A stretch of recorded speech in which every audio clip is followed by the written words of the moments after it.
नमस्कार. मी भाऊ तोरसेकर. तुम्ही बघत आहात प्रतिपक्ष. मित्रांनो, 2 दिवसापूर्वी दादर स्टेशनच्या बाहेर शिवसेनेचे युवा नेते किंवा युवा सेनेचे सर्वात मोठे नेते आदित्य ठाकरे यांचं एक भाषण ऐकलं आणि अगत्याने सगळ्या माध्यमांनी ते दाखवलं सुद्धा आणि वर्तमानपत्रात छापून सुद्धा आले.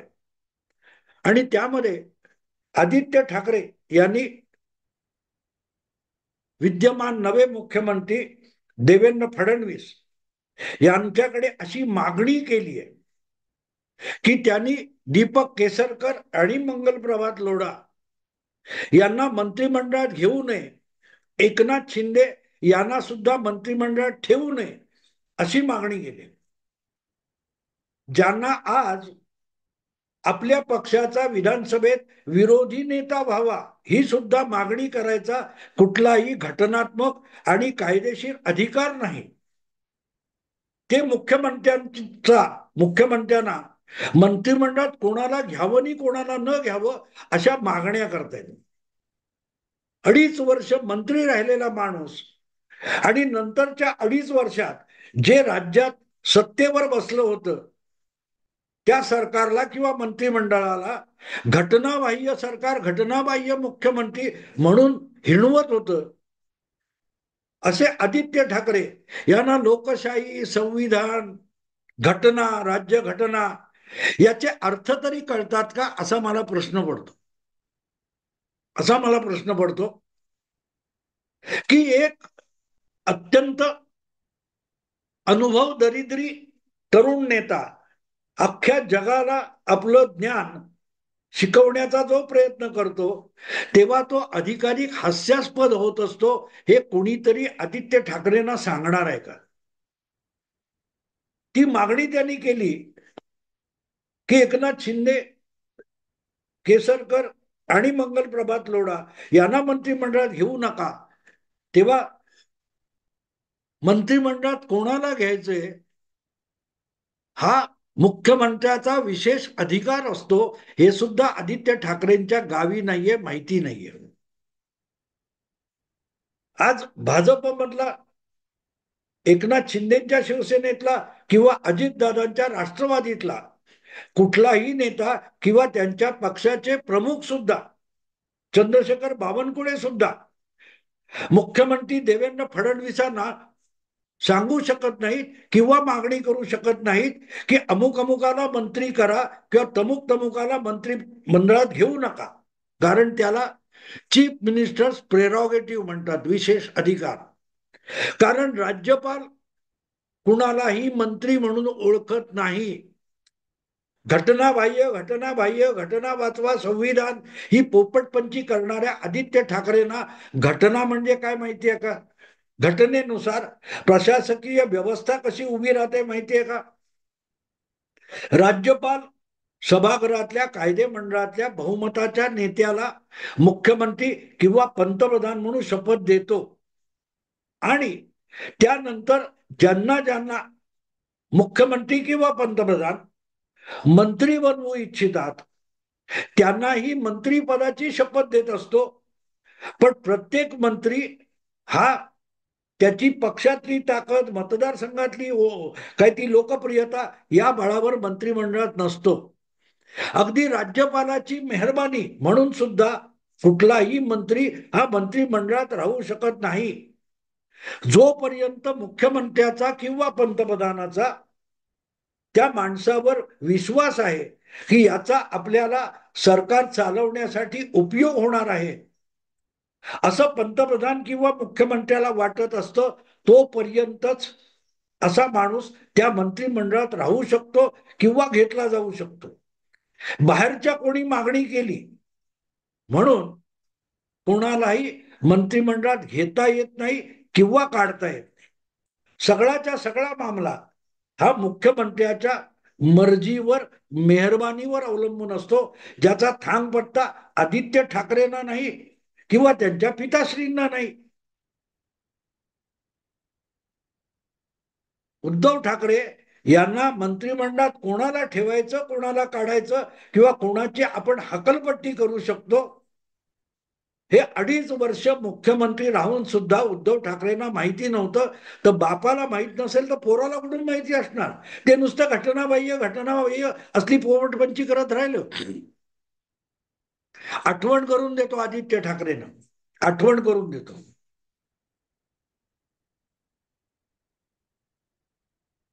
आता या मंत्रिमंडळामध्ये कोणाकोणाचा समावेश होईल सोडून द्या, पण तुमचे पिताजी मुख्यमंत्री होते आणि त्यांच्या मंत्रिमंडळात तुम्ही पर्यावरण मंत्री होता, तसेच एक अल्पसंख्याक व्यवहाराचे मंत्री होते ज्यांचं नाव नवाब मलिक. त्या नवाब मलिक यांना ईडीची कुठली तरी केस झाली आणि त्यामध्ये देशद्रोही दाऊदला मदत केल्याच्या आरोपाखाली अटक करण्यात आली. तेव्हा त्याला मंत्रिमंडळातून हाकून लावण्याचा अधिकार, विशेष अधिकार तुमचे पिताजी उद्धव ठाकरे यांच्याकडे होता. पण नवाब मलिक यांना अटक होण्याच्या आधीच तशी शक्यता दिसल्यावर मंत्रिमंडळाच्या बाहेर, सरकारच्या बाहेर बसलेले शरद पवार यांनी घोषणा करून टाकली की नवाब मलिक यांना अटक झाली तरी ते राजीनामा देणार नाहीत. त्यांनी राजीनामा द्यावा किंवा त्यांचा राजीनामा घ्यावा हा शरद पवारांचा अधिकार नव्हता. कारण शरद पवार सरकारमध्ये नव्हते, सरकार उद्धव ठाकरे या नावाने चालत होतं. शरद पवारांनी सांगितलं म्हणून राज्यपाल भगतसिंग कोश्यारी यांनी नवाब मलिक यांचा शपथविधी केलेला नव्हता. उद्धव ठाकरेंनी सांगितलं, मुख्यमंत्री उद्धव ठाकरेंनी सांगितलं म्हणून भगतसिंग कोश्यारी यांनी नवाब मलिक यांचा शपथविधी केलेला होता. तेव्हा नवाब मलिकांनी राजीनामा द्यावा किंवा न द्यावा किंवा त्यांची हकलपट्टी करावी हा शरद पवारांचा अधिकारच नव्हता. पण शरद पवारांनी डोळे वटारले आणि उद्धव ठाकरे यांचं अवसान गळालं. शरद पवारांनी घोषणा केल्यानंतर काही तासांनी ईडीच्या कार्यालयात उचलून नेलेले नवाब मलिक यांना अटक केल्याची घोषणा ईडीने केली. तरीही उद्धव ठाकरे यांची हिंमत झाली नाही की नवाब मलिक यांची मंत्रिमंडळातून हकलपट्टी करावी किंवा नवाब मलिक यांच्याकडे राजीनामा मागावा. मी हिंमत झाली नाही असं का म्हणतोय? त्याच सरकारमध्ये संजय राठोड नावाचे शिवसेनेचे मंत्री होते, त्यांच्यावरही काही आरोप झालेले होते, पण त्यांच्या विरोधात कुठलाही गुन्हा मला वाटते दाखल झालेला नव्हता, चौकशी चालू होती. तरीही उद्धव ठाकरे यांनी संजय राठोड यांना भेटायला बोलवलं होतं आणि तिथून वर्षा बंगल्यातून बाहेर पडल्यानंतर संजय राठोड यांनी पत्रकारांना जाहीरपणे सांगून टाकलं होतं की माझा राजीनामा मी मुख्यमंत्र्यांकडे सोपवलेला आहे, उद्धव ठाकरेंकडे सोपवलेला आहे, तो घ्यायचा की नाही घ्यायचा हा मुख्यमंत्र्यांचा अधिकार आहे. उद्धव ठाकरे यांनी स्वपक्षीय संजय राठोड यांचा राजीनामा घेतला आणि राज्यपालांकडे पाठवला. संजय राठोड यांचं मंत्रीपद गेलं. जो विशेष अधिकार मुख्यमंत्री म्हणून उद्धव ठाकरे स्वपक्षाच्या मंत्र्याविरुद्ध वापरू शकले, तो अधिकार त्यांच्याकडे असताना सुद्धा राष्ट्रवादीचे कोठडीत जाऊन पडलेले, गजाआड गेलेले मंत्री नवाब मलिक यांच्या विरोधात उद्धव ठाकरे वापरू शकले नाहीत. हा ढाण्या वाघ ज्याला शरद पवार यांच्यासारख्या, काय तो सर्कशीमध्ये असतो ना, काय तो चाबूक उडवून दाखवतो, शरद पवारांनी डोळे वटारले आणि शरद पवारांनी डोळे वटारले म्हटल्यानंतर उद्धव ठाकरे यांची वाकडी नजर नवाब मलिकांकडे वळू शकली नाही, वाकडी असून सुद्धा. आणि तुरुंगात राहून सुद्धा सरकार पडण्यापर्यंत, कोसळण्यापर्यंत नवाब मलिक हे महाराष्ट्राच्या मंत्रिमंडळात होते आणि गजाआड सुद्धा जाऊन पडले होते. त्यांनी एक नवा आदर्श उद्धव ठाकरेंनी निर्माण केला. त्यामुळे वर्ष सव्वा वर्ष केजरीवाल यांचे सुद्धा 2 मंत्री तुरुंगात जाऊन पडले होते, पण मंत्रीपदी कायम होते. एक नवा आदर्श उद्धव ठाकरे यांनी नवाब मलिक यांच्या निमित्ताने निर्माण केला. किंवा कोणाला मंत्रिमंडळात घ्यावं कोणाला न घ्यावं असले बोबडे बोलण्यापूर्वी जरा आपल्या पित्याजींनी काय काय केलं हे जन्मदात्याशी आदित्य ठाकरेंनी बोलावं. आदित्य ठाकरेंनी बोलावं. बाकी जगाशी पत्रकारांशी कोणाशीही काही बकवास करण्यापेक्षा जरा घरी बसून एकदा कधीतरी कुटुंबात आपसात बोला की बाबा तुम्ही मुख्यमंत्री असताना काय काय दिवे लावले, त्याच्या प्रकाशात केजरीवाल पासून अनेक जण राज्य कारभार करत राहिले, असं कधीतरी बापाला सांगावं. जाऊन बापाला सांगावं. हे सगळी आदित्य ठाकरे यांची बडबड आहे ना चाललेली गेली काही 5 वर्ष 4 वर्ष. ते बघितल्यानंतर मला 2-3 वर्षापूर्वी कधीतरी एक युट्यूबवर सोशल मीडियात फिरणारा आणि व्हायरल झालेला गणेशोत्सवातला एक व्हिडिओ क्लिप आठवते. आमच्या बाबांनी गणपती आणला, आमच्या बाबांनी गणपती आणला, असं एक 2-4 वर्षाचं पोरग गाणं म्हणतंय आणि त्याचं कौतुक अख्खं फिरत होतं. ते गणपती आणला म्हणणार कोवळं पोर आणि दाढी वाढलेलं मातोश्रीतलं कोवळं पोर याच्यात नेमका फरक काय? ज्याला आपल्या पित्याने लावलेले दिवे सुद्धा माहिती नाही, तो दादरच्या हनुमान मंदिरात येतो आणि आमच्या बाबांनी हनुमंत आणला अशासारखी जी बडबड करायला लागतो, तेव्हा हसायचं की रडायचं हे कळत नाही मित्रांनो. माणूस किती बालिश असतो, किती बालिश असतो. आणि त्या हनुमान मंदिरासमोर येऊन भाषण करताना आदित्य ठाकरे मोठी काय मागणी करतात? तर एकनाथ शिंदे, मंगल प्रभात लोढा आणि कोण दीपक केसरकर यांना मंत्रिमंडळात घेऊ नका. जर तुम्हाला स्वच्छ कारभार करायचा असेल, देवेंद्र फडणवीस तुम्हाला स्वच्छ कारभार आणि स्वच्छ सरकार चालवायचं असेल तर या तिघांना मंत्रिमंडळात घेऊ नका. त्यांची एटीएस स्पेशल एसटी काय ती एटीएस वगैरे नेमून स्पेशल टास्क फोर्स नेमून चौकशी करा.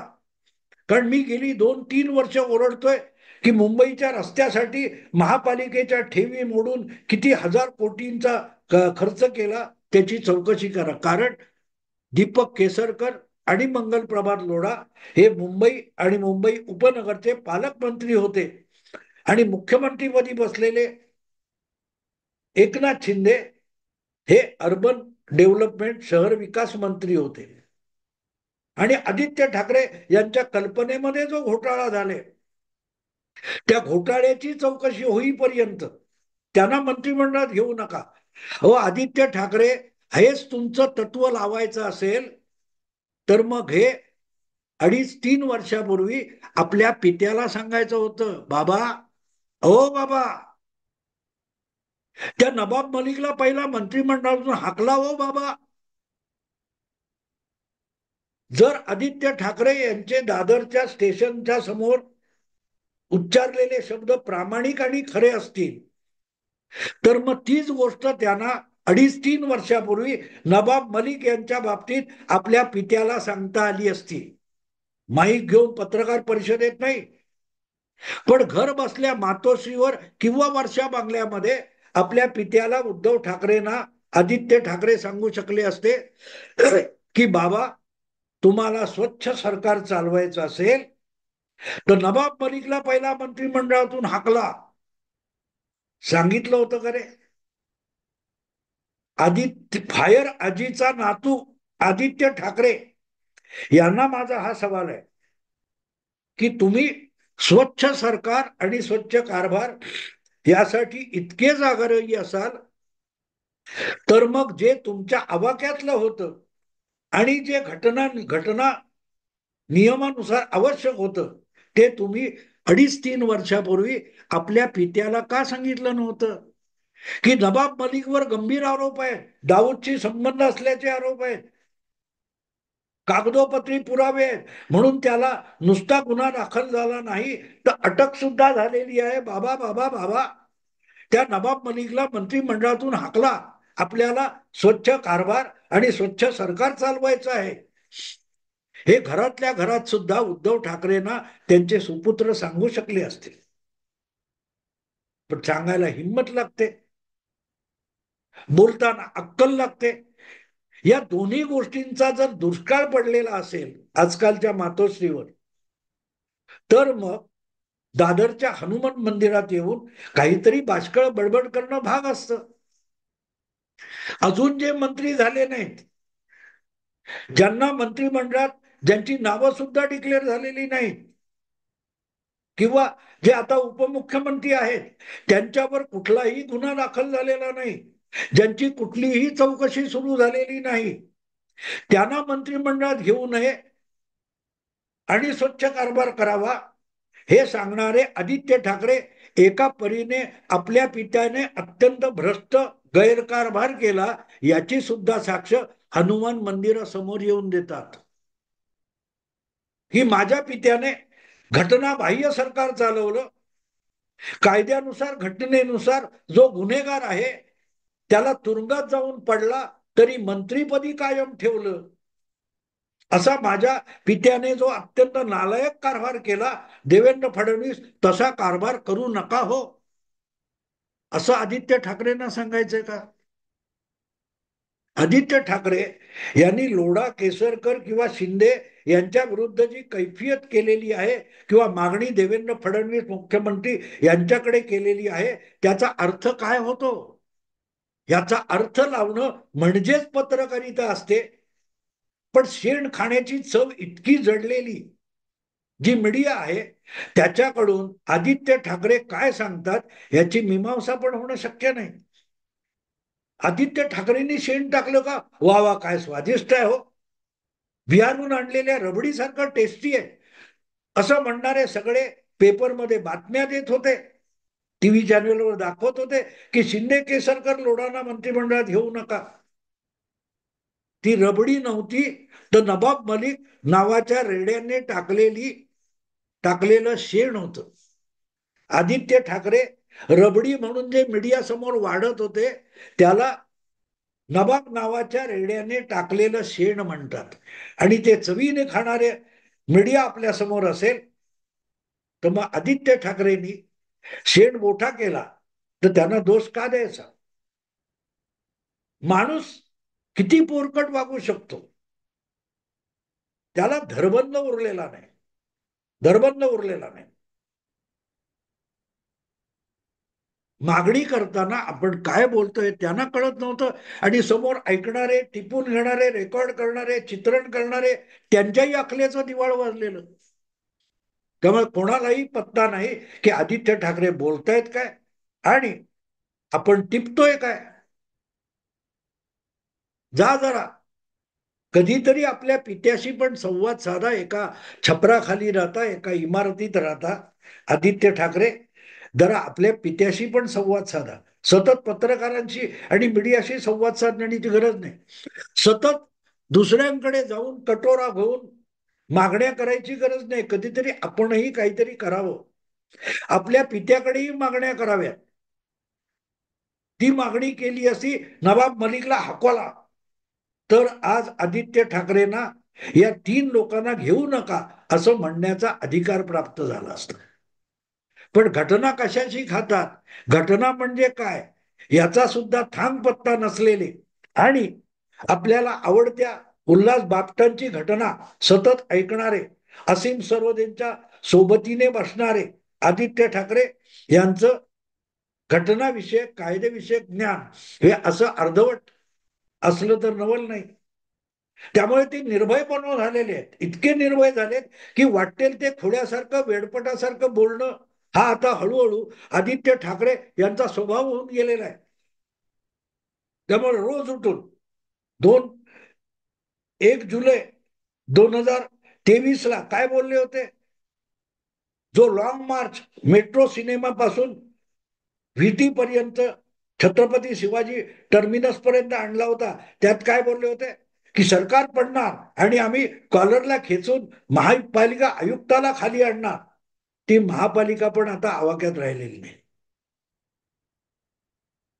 आपण सगळे घटनाबाह्य झालोय. हे सुद्धा उद्धव ठाकरे, आदित्य ठाकरे यांच्या लक्षात येत नाहीये. आपण घटनाबाह्य नाही, शिवसेनेसाठी सुद्धा आपण कालबाह्य होतोय याची जरा दखल घ्या. घटनाबाह्य सोडा, मुंबईच्या राजकारणामध्ये उभाठा शिवसेना आणि पर्यायाने ठाकरे सुद्धा कालबाह्य होत चाललेत. हे जितकं लवकर लक्षात येईल तितका ठाकरे ब्रँड कसा बसा थोडाफार तरी वाचवता येईल.